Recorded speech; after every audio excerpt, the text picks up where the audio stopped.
Fala, turma! Sejam bem-vindos novamente. Estamos aqui com os nossos consultores, como sempre. Eu falo sempre em ordem alfabética para não desprestigiar ninguém, tá bom? Porque essa turma aqui é uma equipe muito bem montada, muito eficiente. Estamos aqui com Laura Rezende, nossa consultora para pecuária. Estamos aqui com o Iago Travagini, que é o nosso chefe aqui, nosso head de pecuária.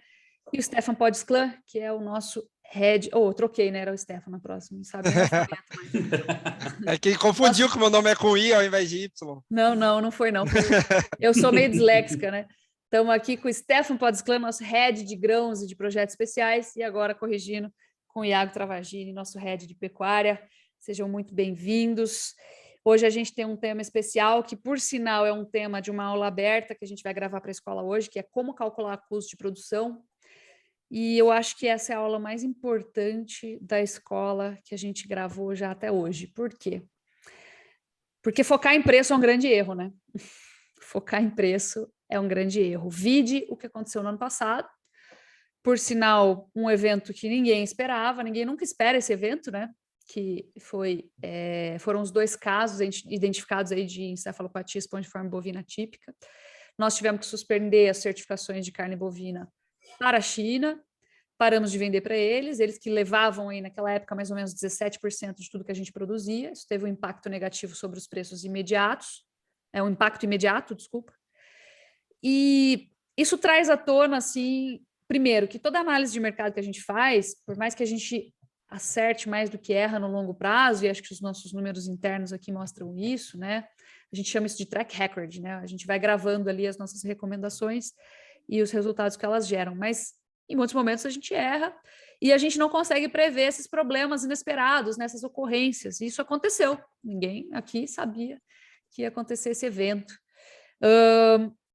Imediatamente, a gente recomendou que os clientes vendessem o que restava, né? Não tinha mais o termo para se vender.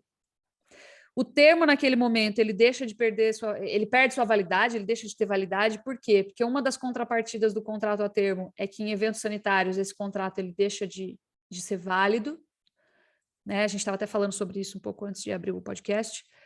E um dos motivos é que, né, o frigorífico ele já não tem mais para quem vender aquela carne. O planejamento de margem dele, de remuneração daquela carne, ele fica desestabilizado pelo problema sanitário.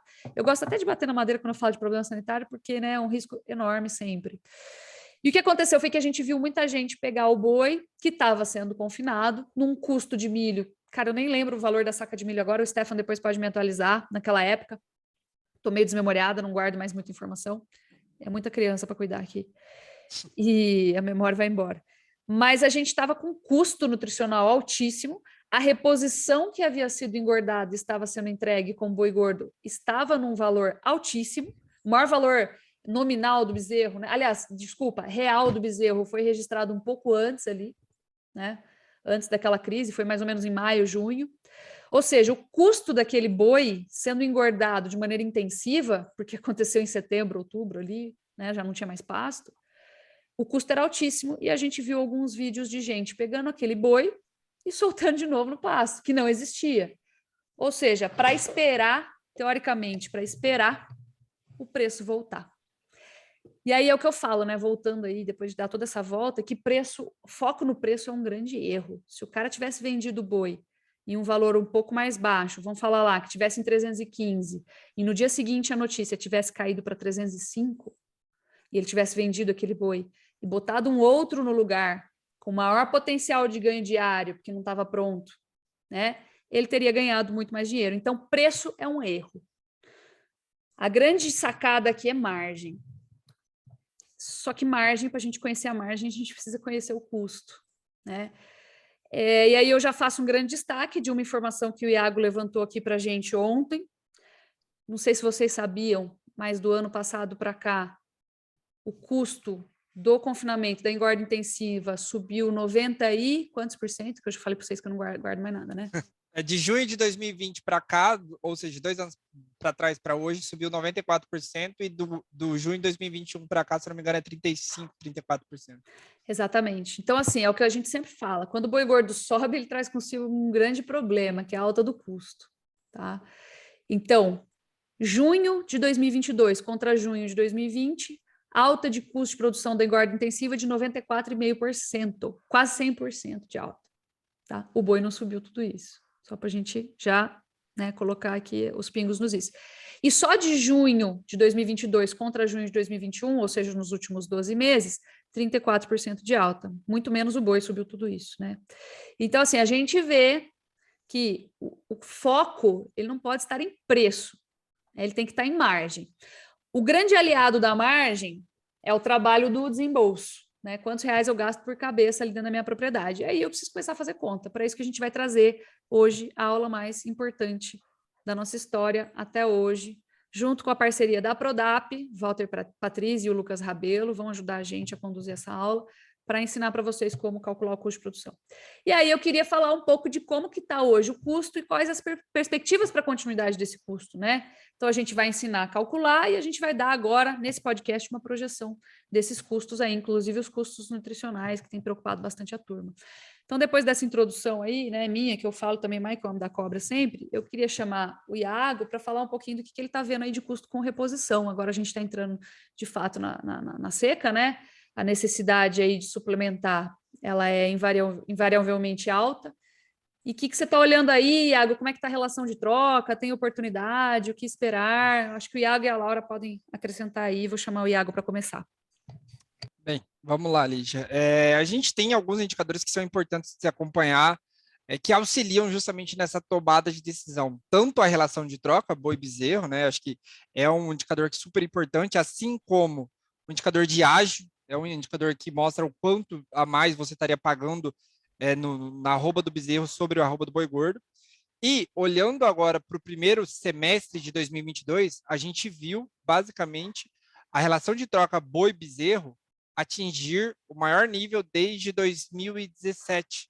Então, hoje, essa relação de troca, aí, considerando a venda de um boi de 20 arrobas, né, a média de relação de troca está batendo 2,42. Então, a gente tem aí uma relação que avançou em comparação a 2021, cerca de 15%. Então, para quem precisou fazer e que está fazendo reposição, encontra, mesmo com a desvalorização do boi gordo, um ambiente para reposição mais favorável do que tinha no passado e do que tinha em 2020. Aí, um ponto super interessante que a gente sempre está pontuando para ficar de olho e que deve continuar trazendo, na minha opinião, esse mercado ainda de maneira, principalmente o mercado de reposição, de maneira mais negativa para o próximo ano também, é a questão da virada do ciclo. Desde setembro do ano passado, eu pontuo aqui com os nossos clientes sobre aumentar ou não o rebanho, de comprar bezerro. Setembro de 2021, eu lembro de ter essa conversa com um cliente nosso. Ele me perguntou exatamente, o que você acha do bezerro? Vai continuar nessa alta? Vai continuar batendo máxima? Foi, na verdade, julho e agosto, antes do problema da China. E a gente pontuou justamente sobre a virada do ciclo, sobre como o mercado do bezerro tinha batido máxima e estava com dificuldades para voltar e que 2022 seria um ano que a gente veria mais bezerro no mercado por conta do que aconteceu em 2020, tá? Então, assim, hoje, particularmente, a gente tem indicadores de reposição que estão próximos aí dos seus melhores níveis dos últimos 3, 4 anos, tanto a relação de troca batendo aí 2,42, quanto o ágio, que chegou durante 2021 a bater 58%, o ágio do bezerro sobre o boi gordo lá, no ano passado, chegou a bater 58%, a gente já está falando em um ágio de 24%, 25%, 27%, que é abaixo da média histórica, tá? Então, sim, a gente tem hoje condições para repor animais mais baratos do que tinha há um ano atrás. No entanto, tudo isso foi acompanhado também por uma queda do boi gordo, por uma queda do preço de venda, né? Então, o indicador em si tá relativamente melhor, mas ainda assim é um processo que a tomada de decisão de compra, principalmente dos animais de longo prazo, para esse bezerro que vai ser comprado hoje para bater daqui 1, 2 anos, ela deve ser muito bem pensada ainda. E aí é o que a gente fala, né? Toda grande alta, imediata, ela traz uma grande solução. Porque aquele custo seu já concretizou, né? Ele está feito ali, o boi gordo sobe, ele só aumenta a sua margem imediatamente. O problema é a hora que você abate, entra um animal mais caro, o custo vai junto, principalmente da reposição, e a gente aí se vê prejudicado. Agora o preço do boi magro está caindo, do boi gordo está caindo mais, né? Está caindo mais ou menos na mesma linha. E aí o que acontece é que a gente tem um problema imediato de composição de custo caro lá atrás e hoje remuneração mais baixa, mas uma grande solução ao mesmo tempo. E a tal do anticiclo, né? Da gente trazer, originar, intensificar compras em momentos de queda do ciclo pecuário, que embute aí uma oportunidade de longo prazo sem tamanho, né? A gente já, inclusive, gravou aula de anticiclo exatamente para Lígia, discorrer sobre essa questão.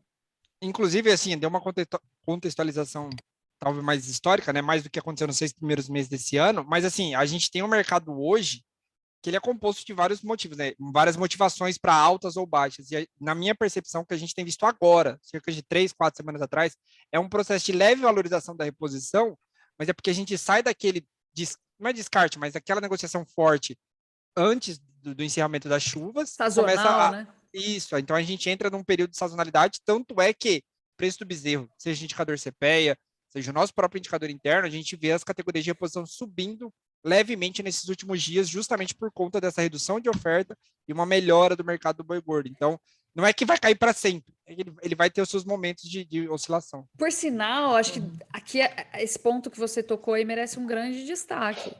Não se pode confundir sazonalidade com ciclo pecuário. A sazonalidade, ela existe e ela acontece em maior ou menor medida, mesmo a revelia do ciclo pecuário, ou seja, você tem, historicamente, a gente tem esse dado levantado aqui, historicamente, se a gente pegar fases de alta do ciclo, né, e a gente identifica essas fases de alta e de baixa analisando o abate de fêmeas, né, margem do bezerro, etc., a margem da cria, em fases de alta de ciclo, a alta entre safra ela é mais proeminente.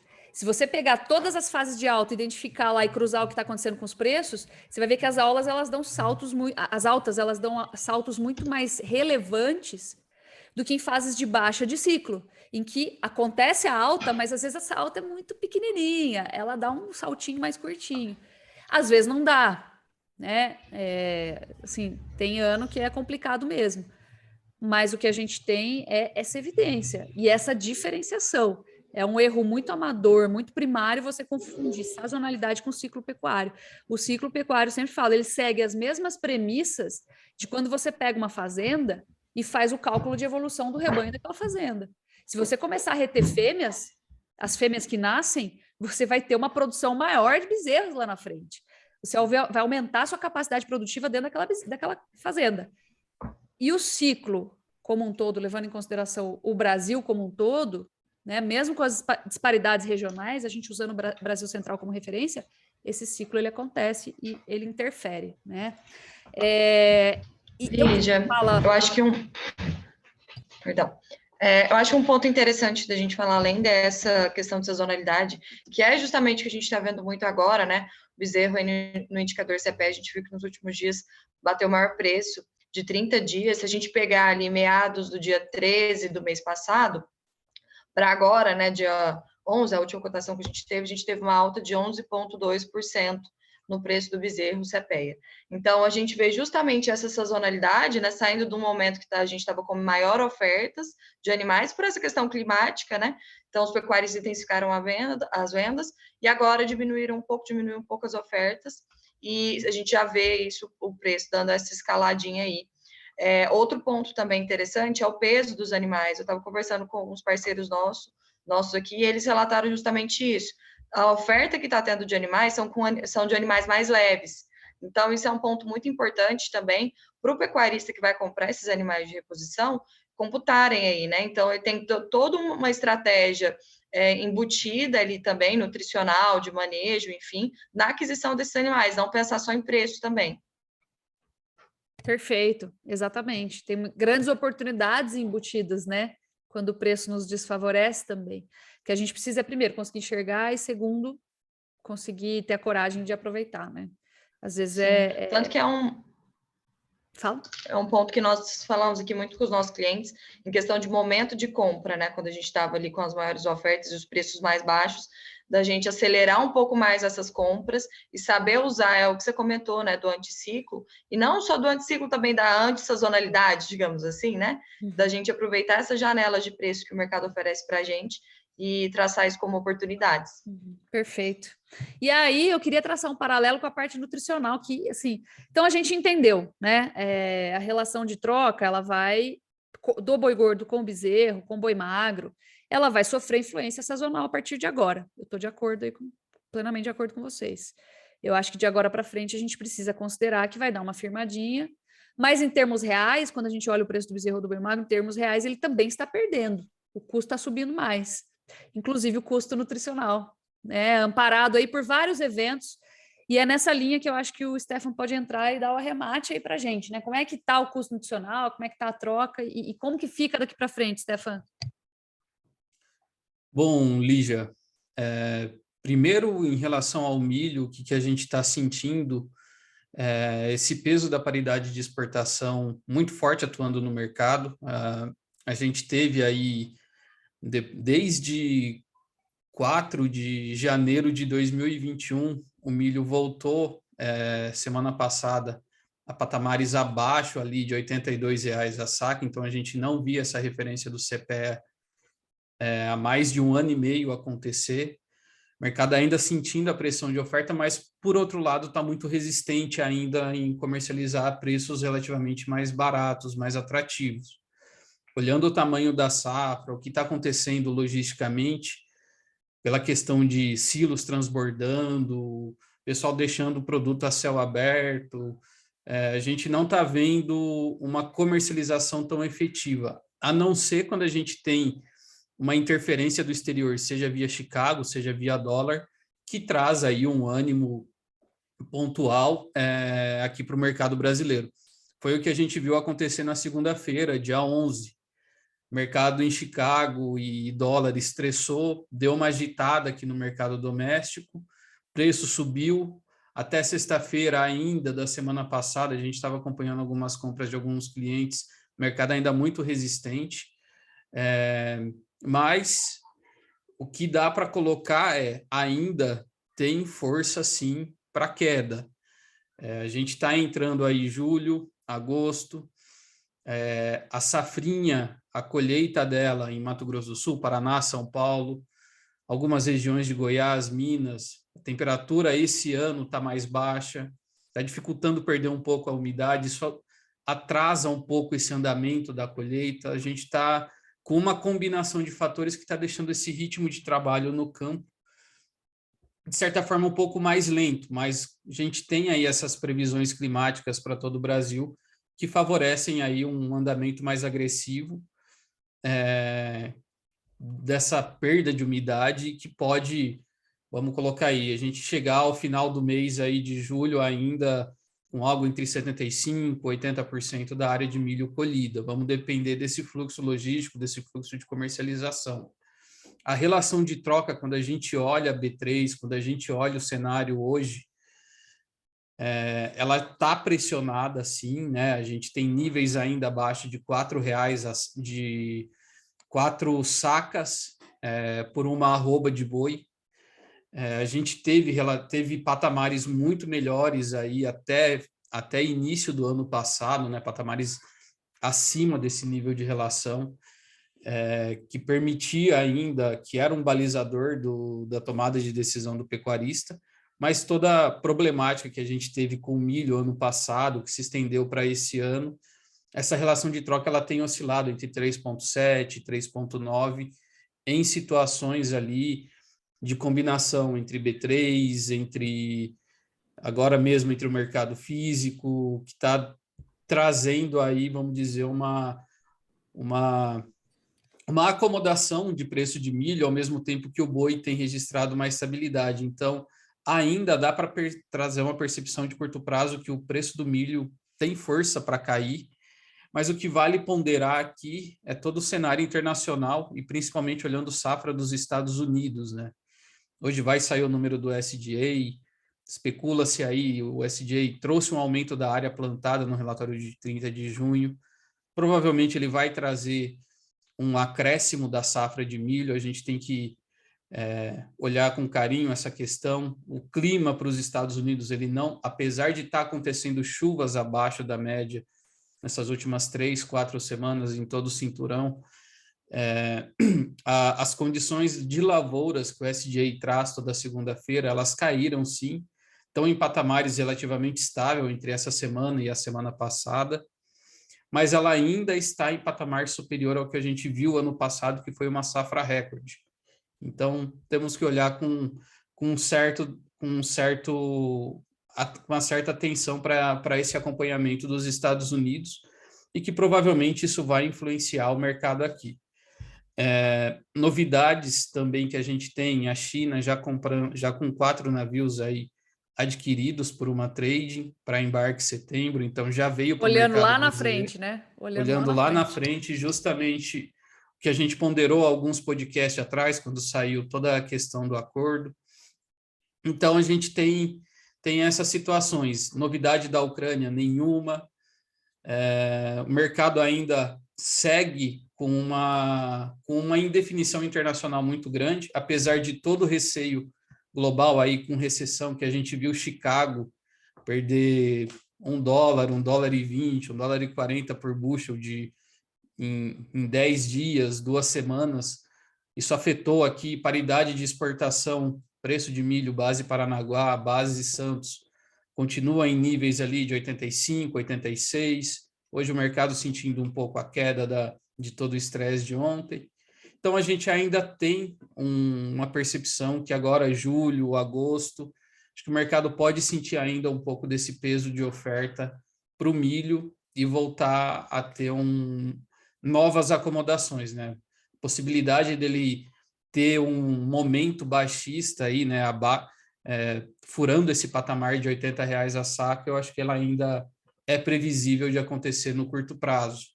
Mas olhando esse cenário internacional, a gente tem aí um fator de sustentação bem forte para preço de milho, né? E tanto é que a gente viu aí momentos que soltamos aí nossos relatórios de recomendação, o pessoal começar a fazer suas posições aí, tanto para o físico, tanto para a B3, que deu oportunidade para entrar, né, em momento que o mercado estava mais calmo, com custos relativamente mais aceitáveis, né?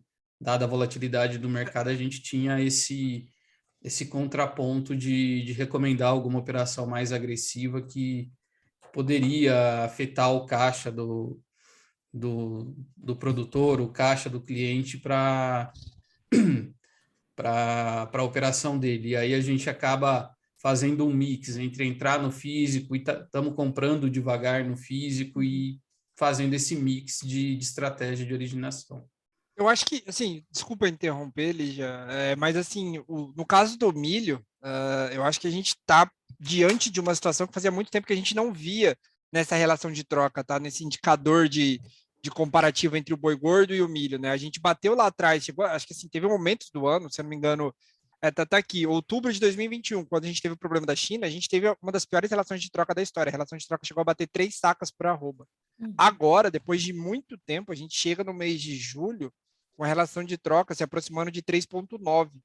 Então, acho que assim, ainda que o cenário esteja baixista, né, a gente veja as próprias condições de travamento via B3 pontuando para 3,8 ainda, a gente, depois de muito tempo, fazia desde 2020 que eu não via a relação de troca se aproximar de 4, como está aproximando agora, e liga, na minha opinião, assim, opinião alerta, minha, né? tá? Liga um sinal de alerta para quem comercializa boi, precisa vender boi, precisa comprar milho. A gente tem uma relação de troca que volta mais próximo do que era a média histórica. Pode ser que o futuro não seja como foi a média histórica, mas aqui a gente tem pelo menos uma visão, uma fotografia de hoje que está mais se assemelhando à média histórica, que pode ser interpretado como um indicador de compra, digamos assim. E eu acho que encoraja também o respeito ao tempo do animal. O animal está pronto, bota um outro lugar que tem mais eficiência, aproveitando, se encorajando para essa relação de troca, que está um pouco mais vantajosa, sair um pouco daquele susto. Ainda está difícil, a gente sabe, né? Acabei de falar, 2 anos o custo subiu 94,5%. Então tem um risco muito grande. E isso fortalece, inclusive, uma posição nossa, que nesses momentos difíceis, você tem que focar em operações curtas, né, de terminação do animal, de compra e terminação do animal dentro do ano, né? Para quê? Para trabalhar travadinho, porque o risco é muito alto, a margem está curta, está difícil de se compor. Quando ela existe, você precisa proteger ela com unhas e dentes, porque qualquer osciladinha ali, gente, vira prejuízo assim, ó, muito rápido, né? Então, tendo isso em vista e angariando aí toda a discussão que a gente fez aqui internamente agora, acho que a gente chega à conclusão de novo, né? E a conclusão racional é de que preço, né? A decisão pelo preço ela é errada. A gente tem que ter a decisão pela margem. E aí a gente pontuou o que a gente está observando que vai acontecer com os custos daqui para frente. Então, acho que é isso. Só para adicionar aqui, fazer um paralelo também, né? Saiu dado agora há pouco de produção de etanol de milho. Está nas máximas, assim, atingiu o máximo histórico de demanda de milho esmagado para a produção de etanol. A gente já vinha pontuando essa questão. Outro ponto, né? O poder de compra de suinocultor aumentou de forma muito significativa nessa virada agora de junho para julho. O preço do suíno valorizou bastante, enquanto o preço do milho operou ali com uma certa queda, um patamar próximo de estabilidade. Já o preço do frango também, né? Uma certa estabilidade junto com o milho, mas também uma relação de troca muito boa. E também para o avicultor que trabalha com postura, também está com uma relação de troca, milho, muito boa. Então, a gente tem que olhar que esses movimentos, né, além de cenário externo, o mercado doméstico está começando a se mexer também diante desses indicadores de relação de troca, olhando principalmente a avicultura, a suinocultura, que respondem por mais de 60% do consumo de milho aqui do mercado brasileiro. E aí também entra na alçada o etanol de milho, que já tem aí, que abocanha mais de 11% do consumo de milho do Brasil. E a gente vindo com exportações bem fortes também. Então... Ou seja, essa semana eu escutei uma frase que é muito interessante, né? Vocês viram que, por exemplo, lá na Alemanha, eles estão com um déficit energético gigantesco, o custo da energia aumentou já em mais de 6 vezes, e eles estão considerando reativar as usinas de carvão. Enquanto isso, a gente está tendo um problema na Holanda, de tentativa de redução da produção 30% para atingir lá os objetivos de emissões, né? Os Estados Unidos também nessa pegada de... Então, assim, vocês estão achando o preço da comida caro? Aguenta aí mais um pouco, vocês vão ver o que vai acabar acontecendo. Quando a gente não preconiza produtividade e eficiência, aí sim, coisas subjetivas. E nessa linha, a gente tem que considerar que o etanol de milho é energia renovável. Né? Por sinal, a gente explora muito mal o nosso etanol aqui, né? Tem muitos inimigos aí ideológicos e vai continuar difícil, né? E isso tudo vem na pressão, coloca pressão sobre o milho que está um pouco mais limpinho lá ainda, né, Stefan? O milho ainda é um pouquinho mais limpinho, né? Mais ou menos. Mais ou menos, não é tão assim, menos. Mas se a gente colocar, né, fazer um parênteses aí com os Estados Unidos, né, a maior parte da produção aí é destinada para etanol de milho, né? E aí você entra naquela questão, né, de produção de alimentos versus energia. Tem espaço para os dois crescerem, tem espaço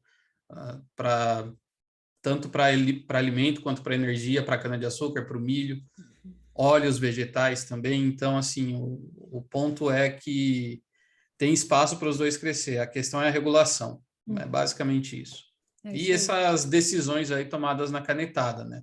De produzir só o essencial para alimentar. O que é essencial, né? O que é essencial para alimentar, né? Então, algumas divergências aí de decisões que acabam interferindo no nosso mercado. Pois é. No mais, gente, queria trazer o que são os destaques da semana aí. Acho que o Iago tem uma coisinha pronta aí já. O que a gente destaca de curto prazo, para falar um pouquinho de mercado também no curto? Bem, vamos lá. Eu acho que o que dá para, de antemão, assim, a gente trazer as escalas alongaram, tá, de vez. Então, a gente viu um alongamento relativo das escalas de abate. A gente bateu o maior nível aí desde maio desse ano. Voltaram as escalas a alongar. Basicamente, o frigorífico melhorou o preço, conseguiu comprar melhor, agora alongaram suas escalas, voltaram a baixar preço. Então, há uma pressão negativa agora no mercado do boi gordo nesse momento. A gente vê isso acontecer agora no mês de julho.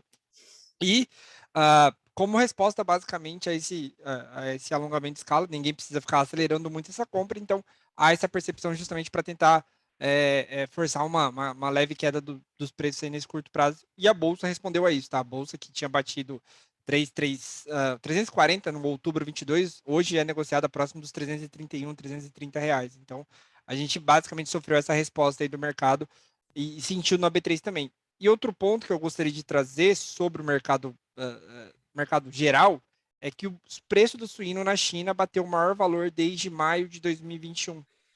Então, assim, a gente veio num processo de regulação do estoque, eles abateram animais, reformaram a sua produção, e depois de muito tempo, agora com a reabertura econômica, há um processo de valorização no suíno. E como a carne suína é a carne mais consumida lá na China e a gente exporta para a China, isso é um sinal que a gente provavelmente, pelo menos olhando para esse mercado atual, a gente tem um chinês ainda ávido por consumo de proteína animal. Então é um sinal relativamente positivo aqui para a gente. Lembrando que isso é como se fosse.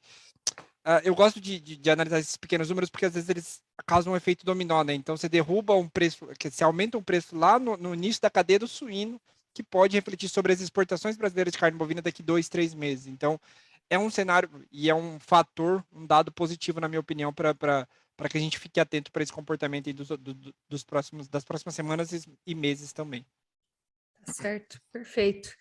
Eu colocaria um adendo aí, o pessoal sempre quer saber, né, da bola de cristal, se o preço sobe ou não sobe, lá aqui para frente. Ouvi já análises que dizem que não tem nada que poderia fazer subir, e eu discordo respeitosamente. A gente tem um processo inflacionário em curso, está todo mundo sentindo a alta pesada de tudo que existe para se consumir nesse país, né?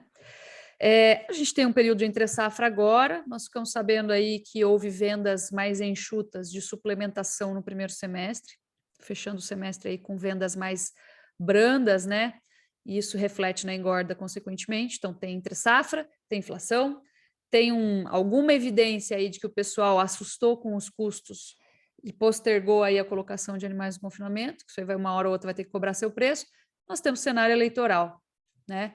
Obviamente, isso aqui pode furar, como a gente sempre fala, pode furar, né? Aparecer aí uma pedra no sapato, um problema no meio do caminho, mas hoje eu enxergo um cenário de respeito à sazonalidade, com alguns suportes vindo de inflação, confinamento e cenário de financiamento eleitoral de campanha. Tem 4,9 bi que estão já saindo dos cofres públicos para integrarem e tentarem eleger alguém. Então é isso. No mais, agradeço aí, obrigada, pessoal, principalmente pela agilidade aí em se mobilizar para a gente poder gravar hoje todos juntos. Obrigadão. E lembrando da aula de hoje é dia 12/7, às 19 horas, vai ser aula aberta no nosso YouTube sobre como calcular os custos de produção. Espero vocês lá. Obrigadão. Beijo. Valeu, turma. Até. Obrigada, Valeu, pessoal. pessoal. Boa semana. Boa semana. Valeu.